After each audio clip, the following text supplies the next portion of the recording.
पुण्याच्या अंबिका कला केंद्रात गोळीबार प्रकरण। मुळशीचे आमदार शंकर मांडेकरांच्या भावाकडून गोळीबार करण्यात आला। मांडेकरांच्या भावासह तिघांना पोलिसांनी अटक केली। बाळासाहेब मांडेकर सह 3 जणांविरुद्ध गुन्हा दाखल करण्यात आला। यवत पोलीस ठाण्यात तिघांवर गुन्हा दाखल झालाय। कैलास उर्फ बाळासाहेब हिरमण मांडेकर यांना नाचताना बंदूक काढून हवेत गोळीबार केला होता। आमदार शंकर मांडेकर यांच्या भावासह तिघांना पोलिसांनी अटक केली। 4 जण नृत्य बघायला गेले होते आणि वेळ संपल्यानंतर देखील त्या ठिकाणी नृत्य सुरू होतं आणि हवेत त्यांनी नृत्य करताना गोळीबार त्या ठिकाणी केला।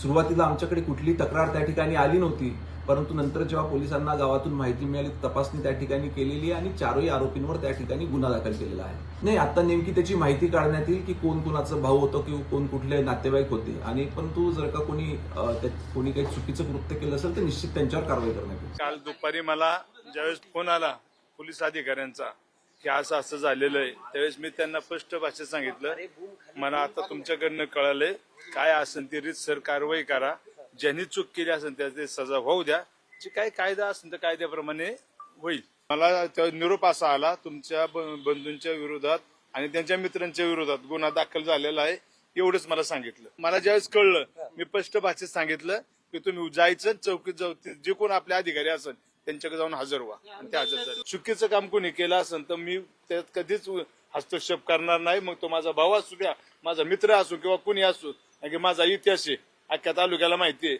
मी चुकीचं काम माझ्या घरच्यांनी केलं तरी कुणाला सोडत नाही, मग तो कुणी असू द्या। कुणी जखमी झालेलं नाही।